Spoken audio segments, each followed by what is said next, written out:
warahmatullahi wabarakatuh.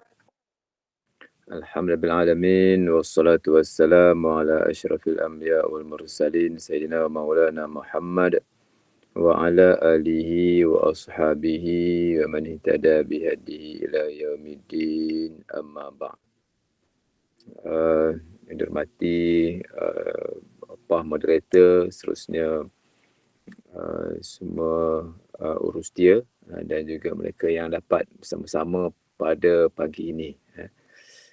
Jadi alhamdulillah, syukur kepada Allah Subhanahu Wa Taala kerana pada hari ini dapat jugalah kita bertemu secara maya dan kita akan bicarakan topik yang berkaitan dengan turunnya Al-Quran, nuzul Quran.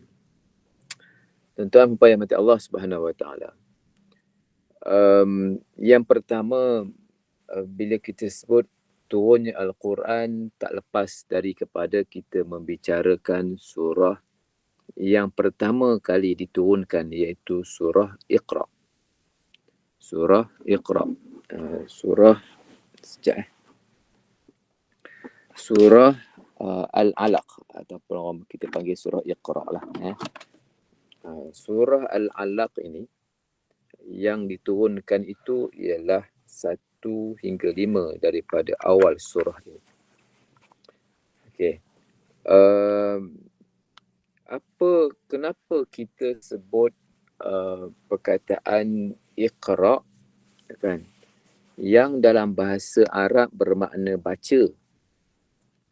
Yang dalam bahasa Melayu ni, bila kita sebut Iqra, baca, kefahaman kita tentang baca mungkin tidak sama dengan apa yang ada dalam bahasa Arab bila kita sebut baca.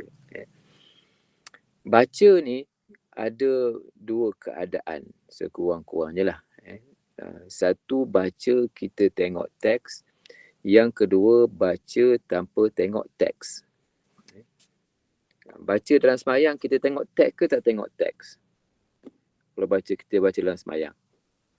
Tak tengok. Tak tengok kan. Tapi orang panggil baca kan. Walaupun kita tak tengok, tapi masih lagi dipanggil baca. Kalau kita baca surat khabar, kita baca kuat-kuat ke kita baca pelan-pelan? Kita baca surat khabar. Ataupun kita baca WhatsApp, kita baca kuat ke kita baca pelan? Perlahan. Tapi masih lagi dinamakan sebagai baca, kan. Ada juga kita sebut sebagai baca dalam hati, kan. Baca dalam hati. Baca dalam hati ni baca ke tak baca?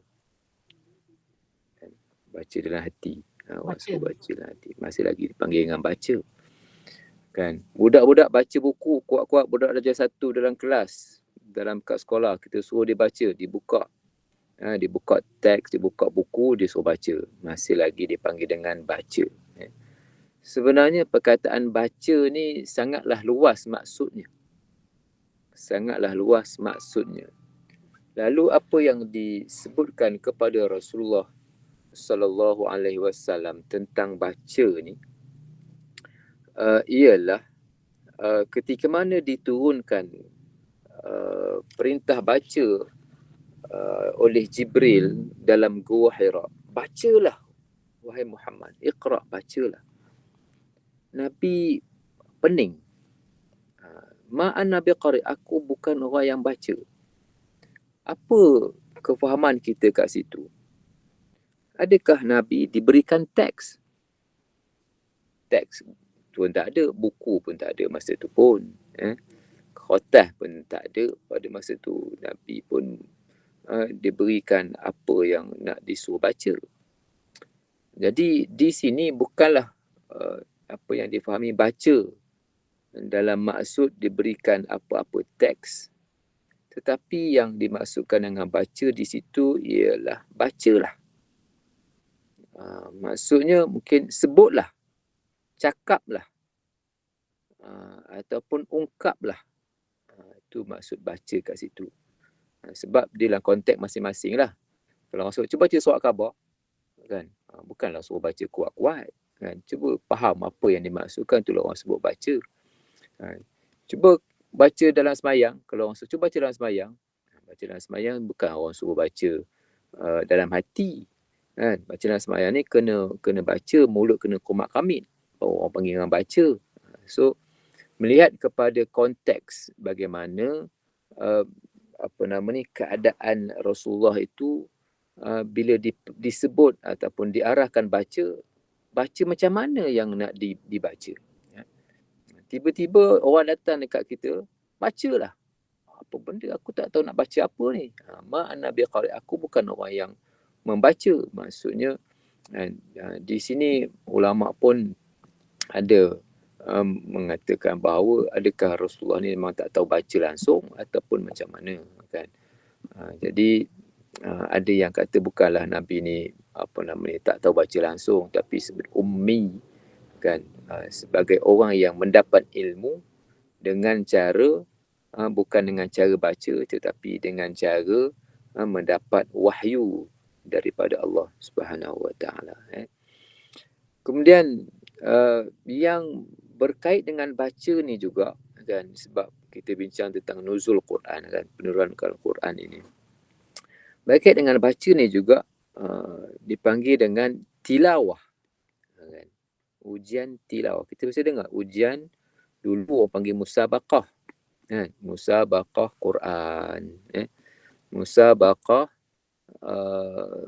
Kalau dulu musabaqah ni, musabaqah Quran, orang faham lah ini nak mengaji Quran lah ni, kan. Dulu-dululah begitu. Kemudian bila dah berlakunya perubahan, orang mengubahnya dengan mengatakan bahawa bukan musabaqah tu, ujian tilawatul Quran, kan, ujian tilawah Al-Quran. So apa dulu, kenapa tak sebut ujian qiraah Quran? Kan kita bila nak pandai mengaji ni, orang belajar iqra, kan, belajar iqra, kan tak tahu, kan. Jadi akhirnya orang telah pun menambah baik dan faham kenapa ada kalanya penggunaan perkataan iqra, baca, dan ada penggunaan perkataan tilawah, kan. Tilawah ni baca. Tilawah ni baca dalam bila kita baca teks, kan, baca Quran mengikut teks, baca mushaf tu, kan, itu adalah tilawah. Itu adalah tilawah. Maknanya lebih khusus lagi kalau baca tengok teks, kan, kita bacalah Quran ni, baca, itu dipanggil dengan tilawah. Itu sikit sebanyak istilah yang digunakan. Sebab kita sebut belajar tentang pada hari ini tentang penurunan Al-Quran, maka itu yang perlu untuk kita jelas penggunaan bahasanya, kan, penggunaan bahasa. Orang panggil dengan qiraah, iqra, kan. Jadi kalau kita baca dalam semayang, tak sah kalau baca dalam hati. Jangan siapa-siapa pula dalam semayang dia baca dalam hati. Dia kena mulut tu, kena kemak kamit, kena mulut tu. Suara tu tak payah keluar sampai kuat ganggu orang sebelah. Kita bila mulut komak kamit tu, maknanya secara tak langsung sebenarnya kita telah pun dengar ke telinga kita, kan.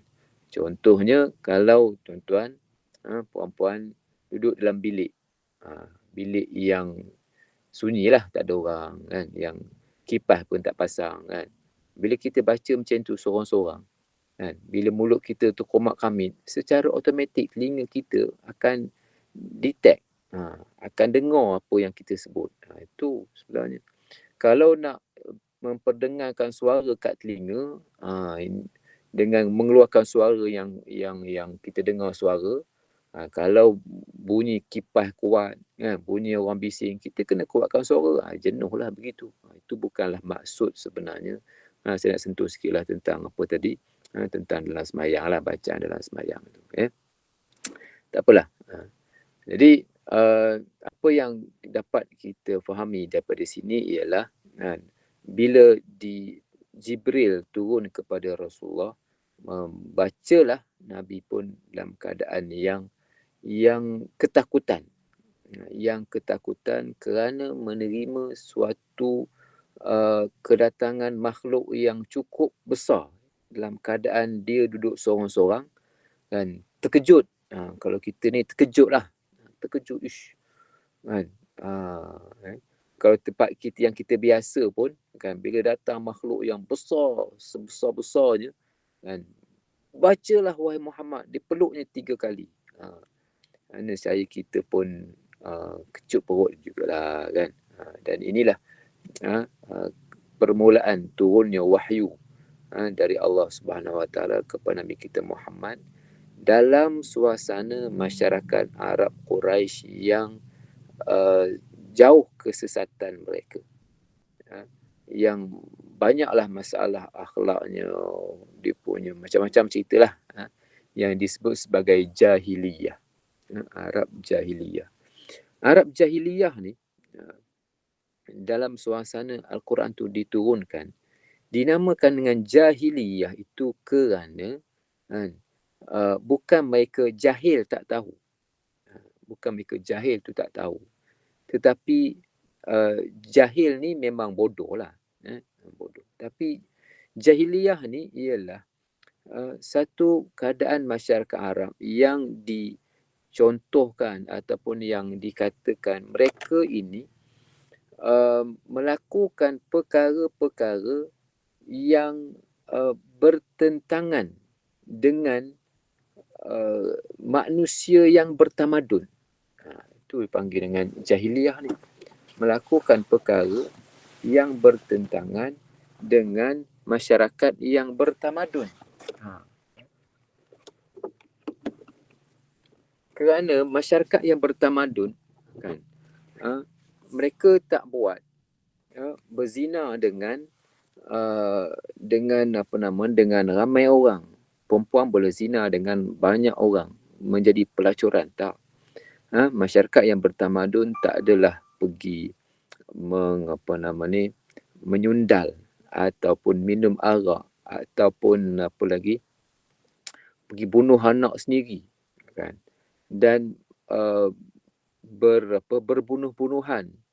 Dan apa yang lagi teruk sekali sebenarnya dalam disebut jahiliyah ni ialah kebenaran yang ada pada mereka ini diukur mengikut kaum, mengikut kawan, mengikut geng. Kalau geng dia kan salah pun betul, kalau kabilah dia kan dibunuh, mereka akan tuntut bela, walaupun yang dibunuh tu kan sebenarnya dia yang jahat, tapi oleh kerana kan itu adalah kawan dia, geng dia, maka mereka ambil tindakan ataupun mereka ambil tindak balas, menuntut bela di atas kesalahan itu, di atas kematian itu. Tak kira salah tak salah cerita, kau mati je. Itu makna nak cerita kebenaran yang sudah terbalik. Sudah terbalik. Sebab itu yang dimaksud dengan jahiliyah. Jahiliyah ni bukan sekadar bodoh. Mereka ni tak adalah bodoh piang, bodoh yang kita kata tak tahu baca, tak adalah bodoh macam itu.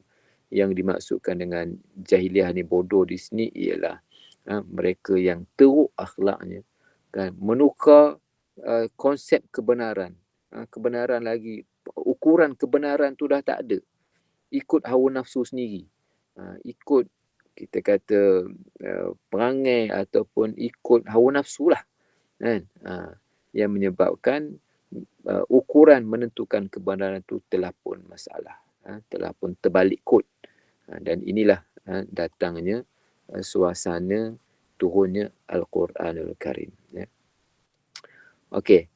Kemudian tuan-tuan dan puan Allah Subhanahu Wa Taala berkaitan dengan Al-Quranul Karim ni juga, bila dia turun sesuatu yang kita kata Nabi telah pun menyembunyikan diri, telah pun berkhalwat. Dalam istilah kita, dalam istilah ni, dalam hadis disebut khalwat, yakhlu bi ghar Hira. Dan mungkin tuan-tuan di sini pun, perempuan di sini mungkin dah ramai dah kot yang naik ke Gua Hira kan, yang masa pergi haji atau pergi umrah kan, naik ke Gua Hira kan, dalam berapa minit, dalam 40 minit gitulah dalam 40 minit begitu. Saya rasa ramai kot yang dari kalangan kita yang telah pun naik ke Gua Hira ni. Dan daripada Gua Hira tu lah kita jenguk ke atas sikit, nampaklah jam di Masjidil Haram kan, nampak cantik kan. Taklah besar mana kan, besar kot apa nama ni, besar boleh letak satu sejadah je lah. Satu sejadah lebih gitulah, boleh seorang semayang lah, seorang dua orang semayang aja kat situ. Dua orang tak, dalam satu orang gitu je lah, sangatlah kecil. Dan Nabi berada di Gua Hira. Kemudian apa nama ni, bila Nabi balik daripada Gua Hira ni, maknanya Nabi mencari sesuatu kan, mencari sesuatu kebenaran. Insting dia ataupun dia punya hati dia ni dah tak larat lah nak tengok masyarakat Arab yang tu dipilih, memang orang yang dipilih oleh Allah Ta'ala lah kan, untuk nak menerima kebenaran. Dan akhirnya baginda Rasulullah SAW ini menerima wahyu daripada Allah dalam keadaan yang cukup bersedia. Nabi bersedia dalam keadaan itu. Cumanya terkejutlah bila datangnya makhluk yang besar, Jibril lah rupanya yang asal kan. Iyalah kalau kita tengok disifatkan oleh Rasulullah, Jibril ni mempunyai 600 kepak daripada api. 600 kepak.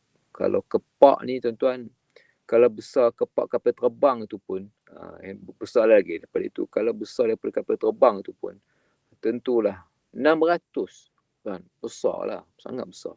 Tapi takkanlah besar kepak kapal terbang, tentulah besar lagi kan. Maknanya kita pun terkejutlah bila balik daripada Gua Hira, berjumpa dengan Siti Khadijah. Siti Khadijah. Jumpa dengan Siti Khadijah, apa kata Siti Khadijah? Kalla wallahi ma yukhzika Allahu abada. Tak ada kan. Apa yang membimbangkan engkau wahai Muhammad? Tak ada.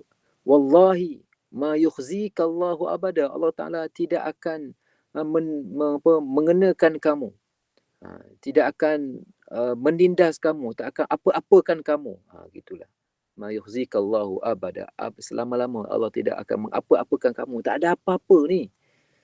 Kalla wallahi innaka la tasidur rahim. Engkaulah orang yang menghubungkan silaturrahim. Saya nak sebut silaturrahim ni, tuan-tuan puan-puan. Silaturrahim ni, saya nak tanya sikit. Silaturrahim ni berhubung dengan adik-beradik ke berhubung dengan kawan-kawan?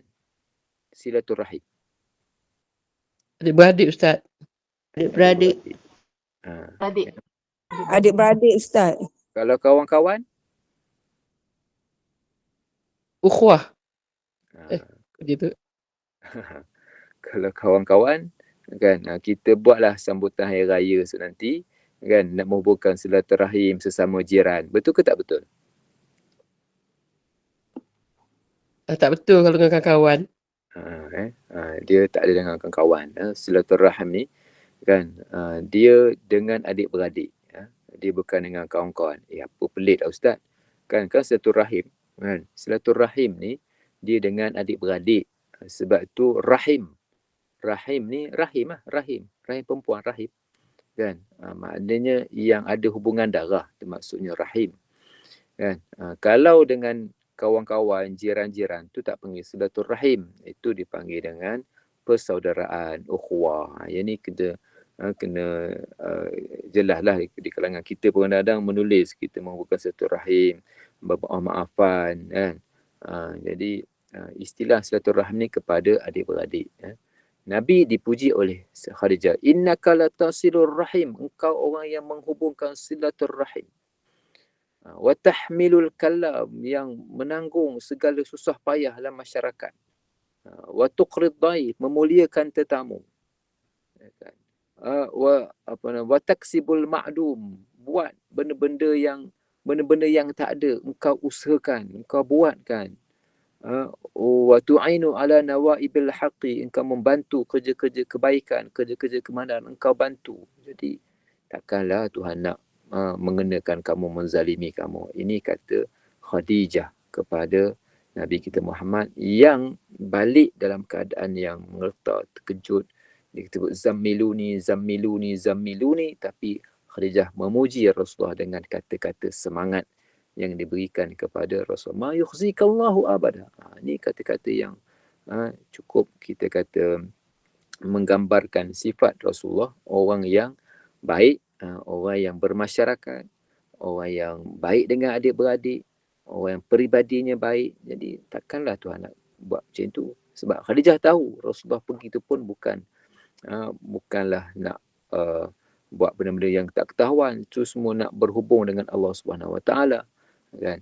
Jadi itu jawapan Khadijah. Lalu balik daripada itu, selesai daripada itu, kan, dah okey sikit, dah cool, apa semua sikit, kan, dibawa jumpa dengan Ibnu Ammi, jumpa dengan sepupu Khadijah, sepupu Khadijah. Dia sebut namanya Waraqah bin Naufal. Waraqah bin Naufal yang dia ni kan beragama Nasrani, Tanassara, dia beragama Nasrani. Dengan kata lain, dia membaca kitab-kitab ataupun tulisan-tulisan yang terdapat dalam tinggalan daripada Nabi Isa alaihi salam. Jadinya sebab benda ni bukan benda yang ada kaitan dengan hantu apa semua ni, kerana Khadijah tahu kan ini bukan cerita hantu. Sebab tu dia jumpa dengan orang yang beragama. Dia tahu Waraqah bin Naufal ni orang yang beragama, yang tahu cerita tentang begini. Lalu apa kata Waraqah bin Naufal? Waraqah bin Naufal, hadza namus, inilah malaikat. Inilah disebut disebut malaikat namus. Hazan namus, ya namus yang diturunkan kepada nabi-nabi, yang diturunkan kepada Nabi Musa alaihi salam, kepada nabi dan rasul-rasul yang terdahulu, khusus Nabi Musa alaihi salam. Kalaulah kamu kan, kalaulah aku dipanjangkan umur, apa sebelum tu, apa dia kata Waraqah, dia kata bila kamu membawa perkara ini, kamu akan dihalau oleh penduduk ataupun oleh kaum kamu, akan menghalau kamu, akan mengusir kamu daripada tempat ini. Dan kalaulah umur aku panjang, aku akan menjadi pendukungmu yang berada di belakangmu, dan akan menjadi pendukung yang akan mempertahankan dakwahmu, wahai Muhammad. Jadi itu teksnya begitulah kan. Mungkin dalam perbincangan tu, dalam cakap-cakap tu panjanglah kan. Panjanglah mereka cakap hadzal namus allazi unzila ala Musa. Itu adalah pendek lah, taklah panjang teks dalam hadis yang terdapat dalam Sahih Bukhari. Tapi maknanya bila mereka berjumpa, bercakap, berbincang tu panjanglah dia punya perbincangan tu kan. Panjang mana saya tak tahulah, tapi takkanlah jumpa orang cakap sepatah tu je kan. Mestilah adalah ucapan selamat lah, apa benda semua kan, itu memang adalah, tapi cuma dilaporkan dalam hadis itu sependek itu je kan. Tapi saya yakin dalam perbincangan di antara Rasulullah, Khadijah dengan Waraqah ni panjanglah dia cerita apa yang berlaku, dan ini sebagai suatu isyarat, sebagai suatu tanda yang jelas kepada Khadijah yang merupakan hartawan, orang kaya di Mekah, dan akhirnya menjadi miskin di atas pembiayaan Khadijah kepada usaha-usaha dakwah yang dilakukan oleh Nabi kita Muhammad sallallahu alaihi wasallam. Saya nak sebut sikit tentang Khadijah sebelum saya sambung berkaitan dengan nuzul Quran ni kan. Berkaitan dengan Khadijah ni, orang selalu sebut inilah wanita, usahawan wanita, inilah tokoh wanita, tokoh usahawan, tokoh perniagaan, ahli perniagaan, Khadijah. Saya minta maaf kepada mana-mana pihak yang berkaitan. Saya nak sebutkan bahawa Khadijah ni kan, dia harus diangkat bukan sebagai tokoh hartawan, dan juga bukan diangkat sebagai tokoh usahawan, dan bukan juga diangkat sebagai tokoh perniagaan, bukan. Dia haruslah diangkat sebagai pejuang Islam. Sebagai pejuang Islam. Itu yang watak yang perlu diberikan kepada Khadijah radhiyallahu anha sebagai tokoh yang memperjuangkan agama, yang berhabis harta bendanya untuk membiayai dakwah Rasulullah daripada orang kaya, kan, sehingga tak ada apa pun. Tak ada apa pun tu saya tak tahu nak cakap lah. Maaf, tapi memang habislah harta je. Kan. Maklumlah dulu orang kaya, banyak duit. Kan. Khasnya ketika mana Rasulullah diboikot oleh orang-orang kafir Quraisy. Bila dia diboikot, kan, makanan jadi susah, terpaksa seluduplah, kena bayar mahal kepada, sehingga Khadijah habis hartanya, kan, untuk membiayai dakwah Rasulullah, dan khasnya di awal-awal zaman baginda di Makkah Al-Mukarramah, dan ketika mana diboikot, banyak hartanya dihabiskan oleh Khadijah. Dihabiskan oleh Khadijah. Tapi nak ceritanya, sehinggalah saya tak pasti betul lah ataupun tidak dia punya ni, kan, dia kata kalaulah tulang belulangku yang kalaulah berharga selepas kematian kau, ambillah tulang tu. Saya tak pasti cerita ni betul ke tak disebutkan oleh Khadijah, tapi ada disebutkan mata-rata, disebutkan, saya tak pasti, saya tak cari, tak sempat cari lah pula, kan, dia punya asasnya. Dia kata kalaulah habis harta aku ni, kan, kalau tulang belulang aku ataupun nak dijual untuk agama, ambil lah. Ceritanya begitu. Okay, ada Puan Asnani angkat tangan. Ada apa-apa ke perempuan? Kalau ada apa-apa nak ataupun tertekan. Okey. Nak ceritanya tentang bagaimana Khadijah ni merupakan seorang tokoh yang menjadi tokoh awal yang berkait dengan nuzul Al-Quran, yang menjadi pembantu, isteri, bukan sekadar isteri, menjadi pendukung kuat di atas usaha dakwah baginda Rasulullah sallallahu alaihi wasallam. Tuan-tuan yang mati Allah Subhanahu wa taala. Kemudian kita beralih pula daripada Al-Quran ini, diturunkan Al-Quran. Dalam penurunan Al-Quran ini, kalau tuan-tuan yang kita ni geng-geng ngaji Quran lah, kan, ada kalanya Allah Ta'ala menggunakan anzala. Inna anzalnahu fi lailatul qadri. Inna anzalnahu. Kami telah turunkan dia. Kalau Allah Ta'ala menggunakan anzalnahu, itu Tuhan menurun, itu anzalnahu maksudnya turun sekali. Turun sekali. Dalam Al-Quran juga, kalau tuan-tuan perasan, Allah Ta'ala menggunakan nazzala. Nazzala. Yunazzilu. Ataupun tanzil. Maksudnya turun sedikit-sedikit. Anzala turun sekaligus, tapi nazzala dia turun sedikit-sedikit. Dalam Al-Quran ada diturunkan secara sekaligus ke Baitul Izzah, yakni kiblat langit dunia, diturunkan sekaligus pada malam Lailatul Qadar, turun sekali. Kemudian barulah diturunkan kepada Rasulullah, ecer-ecer lah. Kalau Indonesia kata ecer-ecer, sikit-sikit, mengikut keadaan dan mengikut keperluan pada zaman Rasulullah. Kita, kan, ada orang kata, Ustaz, saya ni ataupun kita sekarang ni zaman Mekah, Ustaz. Kita zaman Mekah. Zaman Mekah ni kita begini-begini kat Malaysia, kita zaman Mekah katanya. Kan? Kita bukan zaman Madinah.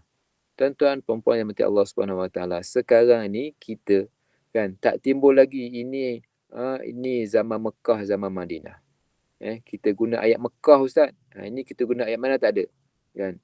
Sebab yang ada itu diturunkan pada zaman Rasulullah je. Pada zaman kini kan, kita kena beramal dengan semua, tak kisahlah Mekah ke Madinah ke, kita kena beramal sebab tak ada lagi alasan. Cumanya mungkinlah ada dari sudut keutamaan apa semua tu, adalah cerita kemudian lah, panjanglah ceritanya, tapi kan membezakan Ustaz, sekarang kita ni zaman Mekah Ustaz kan, maka kita tak payahlah nak begitu begini, kita zaman Mekah kan. So sampai bila zaman Madinahnya kan? Belum lagi Ustaz, kita Mekah ni orang pun tak berapa, tak kuat iman lagi Ustaz, teruk lagi. Sudahnya kan, tak payahlah puasa ni zaman Madinah kan. Tak payahlah haji tak boleh Ustaz, haji kan rukun Islam. So tak boleh untuk nak membezakan ni zaman Mekah, ni zaman Madinah. Sebab sekarang ni bila diturunkan Al-Quran lengkap, maka kita kena beramal dengan semua kan. Mungkin kalau ada darurat tu lain cerita. Ustaz, ni cerita tentang hukum hudud ni zaman Madinah Ustaz, kita zaman Mekah lagi Ustaz. Itu tak boleh untuk kita nak cakap macam itu, kerana kan semua hukum agama turun, dan sekarang ni kan dia tak timbul lagi zaman Mekah dan zaman Madinah. Kalau nak ikutkan zaman Mekah, zaman Madinah kan, kalau begitu haji tak payahlah kita. Sebab apa Ustaz? Haji kan zaman Madinah kan, puasa zaman Madinah kan, semayang zaman Mekah kan. Ada, saya pun nak bercakap dengan orang yang begitu panjang lebar, saya bercakap lah kan, tapi dia tak nak terima, tu susah lah. tak cakap apa lah kan, tapi itulah ceritanya kan. Ada yang diturunkan secara sedikit demi sedikit dan diturunkan secara sekaligus. Lalu Al-Quran yang diturunkan secara sekaligus, yang ada pada zaman, yang ada pada tangan kita ini, ialah Al-Quran yang disusun semula, dia punya ayat-ayatnya oleh para sahabat, khasnya pada zaman Sayyidina Umar, disusun semula berdasarkan apa yang diajar oleh Jibril di hujung-hujung hayat baginda bertadarus dengan Jibril. Pada bulan Ramadan yang terakhir, bertadarus dengan Jibril membaca semua ayat-ayat ni. Mengikut inilah surah Baqarah ini. Cuma saya tak ingat bilakah mula dinamakan, siapakah yang menamakan surah-surah ini. Ini surah Baqarah, Ali Imran, nanti saya tak ingat. Tapi maknanya disusun nama surah-surah ni, disusun dia punya ayat-ayat ni pada ketika Nabi berada di hujung hayatnya, membaca bersama-sama dengan Jibril. Dan ketika mana ingin ditulis semula Al-Quran ini, dan diberikan tugasan ini kepada sahabat yang bernama Allahumma salli Muhammad, lupa pula tengah ni. Siapa namanya? Diberikan tugas untuk nak susun semula. Dia kata kerja yang paling besar ialah nak susun semula. Pada zaman Sayyidina Umar ni, nak susun semula Al-Quran, nak ditulis semula, nak cari balik, bila nak disusun semula balik, nak kena cari siapa yang hafal, dan kena tengok 2-3 orang yang mengisbatkan betul ayat ini, susunan ini. Cukup berat, kerja yang paling berat. Maklumlah dia berkaitan dengan hukum agama kan. Jadi kerja yang sangat berat. Nak mengumpulkan Al-Quran tu merupakan kerja yang sangat berat. Tapi alhamdulillah dah sampai kepada kita dalam bentuknya yang asal, dalam bentuknya yang mudah untuk kita baca, ada warna-warni lagi. Baru-baru ni saya pergi ke Patani kan. Mungkin tuan-tuan perempuan pun ada pernah sampai ke Patani kan, ke Museum Al-Quran di Patani. Siapa-siapa yang tak sampai lagi ke Patani kan, nak melihat museum Al-Quran, masjid yang tertua apa semua, boleh segala pergi kan. Minta tolong kan, makcik ni buka kamera. Kita pergi ke Patani untuk, saya pernah lihat satu Quran yang mempunyai yang mempunyai, yang zaman yang awal lah kan. Dia tak ada apa nama ni, tak ada titik, tak ada apa nama ni, tanda surah. Dia terus je, memang saya pun tak boleh nak baca kan. Apa macam mana nak baca pun saya tak boleh nak baca kan, sebab dia punya susunan dan tulisan itu memang zaman itu, zaman dah ada apa orang panggil, dah ada kertas lah kan. Zaman awal-awal lagi tu memanglah tak ada, titik pun tak ada kan. Tulisan-tulisan zaman awal tu sangatlah sukar untuk dibaca kan. Tapi apapun, kita bersyukur kepada Allah Subhanahu Wa Taala, Quran telah pun sampai kepada kita walaupun ringkas dan pendek, tetapi kita sempat, kita boleh untuk membaca Al-Quran, dan Al-Quran merupakan suatu panduan kepada kita bersama. Tuan-tuan dan puan yang mati Allah Subhanahu Wa Taala, Al-Quran ini merupakan suatu kalamullah, kata-kata Allah Taala yang menjadi teks antara kita dengan Allah. Ada 3 bentuk bila kita mengesahkan tentang penurunan Al-Quran ini. Ada 3 bentuk. Bentuk apa Ustaz? Hubungan kita dengan Tuhan. Yang pertama dalam semayang. Dalam semayang ni, hubungan kita dengan Allah Ta'ala formal. Formal. Maksud saya formal ialah kita kena bercakap, tak boleh lari, mesti dengan apa yang ada dalam Quran. Mestilah mengikut aturan dalam semayang. Ini komunikasi kita dengan Allah Ta'ala dalam semayang, formal. Yang kedua, komunikasi kita dengan Allah Ta'ala dalam apa nama ni, secara tak formal, menerusi doa. Di mana menerusi doa ni kita dapat apa nama ni, memohon, bukan sekadar memohon, merayu, bukan sekadar merayu, kita mengadu masalah. Kita berbisik dengan Allah Subhanahu Wa Taala. Bahasa apa, cakap apa benda yang kita bisik terpulang. Terpulang. Ini komunikasi kita dengan Allah Ta'ala dalam bentuk yang tak formal. Yang ketiga ialah semi formal. Semi formal ni ialah bila datangnya Quran kan, bila adanya Quran diturunkan kepada kita, diberikan teks kepada kita untuk kita bercakap dengan Allah Subhanahu Wa Taala kan. Yang bila kita bercakap dengan Allah Subhanahu Wa Taala menerusi Al-Quran ini, yang diberikan teks, nak baca kat mana kan, terpulang, jangan baca dalam tandas sudah kan. Ada wuduk, tak ada wuduk tu taklah kisah sangat. Ada wuduk lebih baik, tak ada wuduk pun tak apa kan. Ini apa nama ni, Quran. Diberikan teks kepada kita untuk kita berkomunikasi, bercakap dengan Allah Subhanahu Wa Taala. InsyaAllah masa lain kita akan bincang berinteraksi dengan Al-Quran. Masa lain lah kita bincang. Ada 9 teknik untuk kita berbicara, berinteraksi dengan Allah SWT melalui Al-Quran. Itu kita masa lain. Tapi inilah Al-Quran sebagai satu wahana, bentuk komunikasi kita dengan Allah Subhanahu Wa Taala. Seterusnya, tuan-tuan dan puan yang dirahmati Allah, kita sebut Al-Quran. Orang Melayu sebut Quran katanya. Kan? Quran. Kemudian orang Arab dia tak panggil Quran, dipanggil mushaf. Dipanggil apa? Mushaf. Dia tak panggil Quran. Orang Melayu je panggil Quran. Apatah lagi kalau orang kampung, dia kata, kau dah naik Quran dah? Katanya.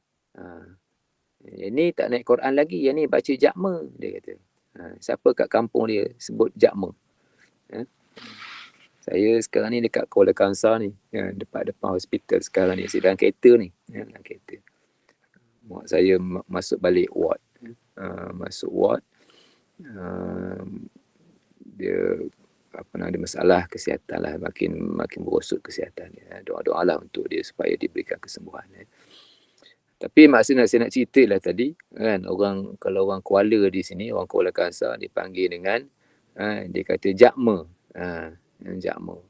Orang Arab dia tak panggil jakma ke Quran pun dia tak panggil, disebut mushaf.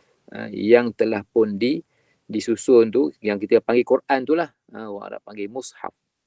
Kita yang panggil Quran. Quran ni apa sebenarnya? Quran ni maksudnya bacaan. Maksudnya bacaan. Bacaan. Bacaan ini memang Quran bahan bacaan yang diturunkan oleh Allah Ta'ala menerusi banyak cara. Bila Quran ni turun banyak cara. Antara ada diturunkan Al-Quran menerusi Jibril. Al-Quran ni bahan bacaan. Memang sebab selalu dibaca. Selalu disebut kan? Dan kita membacanya tanpa jemu. Quran. Teks lain dia tak boleh. Qurannya dia tanpa jemu. Sebab dia mukjizat. Tak ada orang yang boleh buat walaupun sependek Quran, tak boleh. Kan? Takkan boleh. Kan? Adalah orang buat. Kan? Lawak pun ada. Dia buat Quran. Inna a'tayna kal kan? Dia nak tukar inna a'tayna kal kautsar. Dia tukar dengan dia jadi pelik bunyinya. Kan? Ada Quran. Ada orang buat alam tarakai kan al-fil wamal fil wama adraka mal fil. Fil gajah. Apa itu gajah? Lahu khurtumun tawil. Gajah dia belalai panjang. Kau nak cerita gajah dia belalai panjang ni tak payah Quran kan. Ini masuk silibus budak darjah 1, budak tadika. Quran bukan satu ayat, satu surah yang untuk bagi tahu tentang tentang fakta-fakta yang sedemikian. Tapi Al-Quran jauh dia punya maksudnya, dia punya cakupan dia, dan benda tu jadi sampingan. Jadi sampingan. Cerita tentang sains ni sampingan. Al-Quran bukan buku sains. Al-Quran bukan buku matematik. Dia buku yang cerita sains, matematik tu sampingan saja. Al-Quran sebagai panduan hidup untuk manusia. Diturunkan kepada Nabi kita Muhammad dengan pelbagai cara. Saya tak ingat dia punya susunan lah. Kan? Yang pertama menerusi Jibril datang bawa jumpa Rasulullah, wahyu. Yang kedua menerusi wahyu yang datang daripada Allah Ta'ala. Terus langsung kepada Nabi kita Muhammad. Macam mana terus langsung? Kan? Dalam keadaan yang kata Rasulullah, dalam satu hadis, ahyanan ya'tini mithla salatil jaras. Datang wahyu kepada aku macam bunyi berdering. Bunyi loceng kuat berdering. Ring bunyi. Kan? Bunyi berdering sehingga bingit telinga. Kan? Kemudian aku jadi tak sedar dengan dunia ni. Lalu aku mendapat wahyu daripada Allah Subhanahu Wa Taala turun sampai kepada baginda Rasulullah. Dan sahabat apabila melihat Rasulullah dalam keadaan yang lain macam lah, kita kata lain macam lah, nampak ish. Maka sahabat tahu ni wahyu dah sampai, turun daripada Allah kepada Nabi kita Muhammad. Kemudian sahabat-sahabat kata, kemudian dalam hadis kata, dia kata, aku jadi berat, nak terima wahyu jadi berat. Jadi berat. Sehinggalah aku berpeluh walaupun pada musim sejuk. Walaupun hari sejuk, musim sejuk, tapi peluh. Dia punya kita katanya merecik peluh. Kan? Istilah kita merecik peluh walaupun hari ataupun pada musim sejuk. Nak cerita beratnya Nabi menerima wahyu. Ada yang menerusi Jibril, macam turun surah Al-Alaq ni, awal Iqra ni kan, itu Jibril datang. Ada yang datang dalam keadaan dalam keadaan direct langsung daripada Allah Subhanahu Wa Taala. Ada yang datang dalam bentuk malaikat. Jibril berupa dengan lelaki. Kan? Itu hadis yang kita jumpa kan, yang hadis Jibril tanya kepada Rasulullah tentang apa itu iman, apa itu Islam, atau ihsan, datang dalam bentuk yang sedemikian. Yang keempat, datang dalam bentuk bercakap-cakap secara langsung dengan Allah Subhanahu Wa Taala. Seperti mana Nabi Musa bercakap, kan? Wa kallamallahu Musa taklima, Nabi Musa bercakap-cakap dengan Allah Subhanahu Wa Taala. Nabi Muhammad pun ke situ juga. Kan? Bila naik Isra Mi'raj, bercakap-cakap, berkata-kata dengan Allah Subhanahu Wa Taala, datang wahyu dalam bentuk yang sedemikian. Dulu kalau orang tanya, Ustaz, mana yang paling banyak? Tu saya pun tak tahu nak cakap. Tak tahu nak cakap. Mana yang paling banyak, tapi yang saya rasa yang paling banyak wallahu alam lah. Wallahu alam. Tapi pandangan awal saya ialah menerusi direct langsung daripada Allah kepada Nabi kita Muhammad sallallahu alaihi wasallam. Jibril ni ada datang. Tapi yang saya rasa yang paling banyak ialah datang terus daripada Allah. Dan itulah juga yang disebutkan hadis Nabi. Wallahu alam, bukan ada pandangan yang lain, tapi itu yang setakat yang boleh saya beri pandangan lah dalam macam mana wahyu diturunkan kepada Rasulullah. Disebutkanlah hadis jelas datang dalam bentuk yang sedemikian. Itu salah satu daripada bentuknya lah, kan. Ahyanan, ya kata Rasulullah, ahyanan, kadang-kadang. Ya'ti, datang kepada aku dalam bentuk bunyi dering yang kuat. Tapi mungkin ada keadaan-keadaan yang lain, wallahu a'lam lah. Tapi itu nak ceritanya bentuk wahyu daripada Allah Subhanahu Wa Taala, dan mungkin juga daripada ilham, kan, yang langsung, wallahu a'lam. Tapi sebab benda tu kita tak dapat nak tengok, kan, ilham kita dapat nak tengok, yang sahabat-sahabat boleh tengok ialah kan Nabi dalam keadaan yang sedemikian. Itu yang sahabat-sahabat dapat nak tengok. Tuan-tuan puan yang mati Allah Subhanahu Wa Taala, kan, penurunan Al-Quran ini sesuatu yang sangat special untuk kita, kan, yang kita menghargai Al-Quran ini. Al-Quran ini dia menjadi panduan hidup untuk manusia yang bagi menjelaskan perkara yang telah lalu, yang sekarang dan juga akan datang. Yang lalu, yang sekarang, yang akan datang.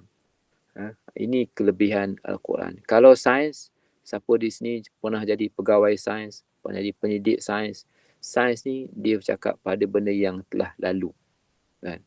Yang akan datang tak jadi bukti lagi, kan? Sebab sains ni dia kena ada bukti, kan.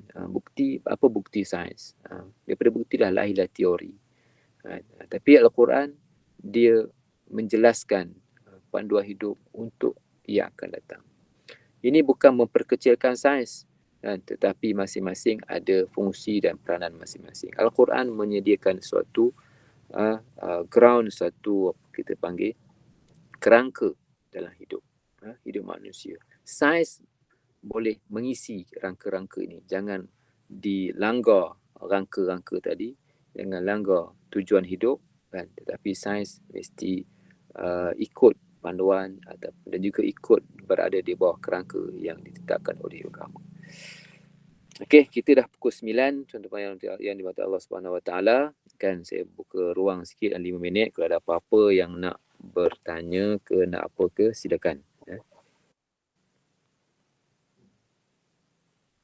Baik, sahabat-sahabat yang ada kekeliruan ataupun ada soalan, silakan. Ada ke? Apa-apa. Tak ada? Ada? 1, 2, 3, 4, 5. Soalan ditutup. Tak ada, Ustaz. Semua faham dah. Tak ada ya? Tak ada soalan ya, perempuan? Jangan kecil hati.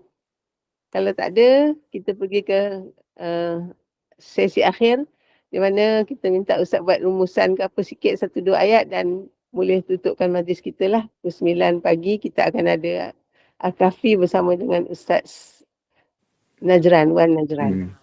5 minit. So bolehlah Ustaz, silakan. Okey, jadi terima kasih di atas anda semua atas kesediaan bersama-sama sehinggalah pada pukul 9 ni, yang akan diteruskan pula oleh sahabat saya Ustaz Wan Najran. Al-Quran ini adalah suatu kata-kata Allah Ta'ala yang hebat. Oleh kata-kata yang hebat ni, kita nak jadi hebat, kita kena bersama-sama orang yang hebat.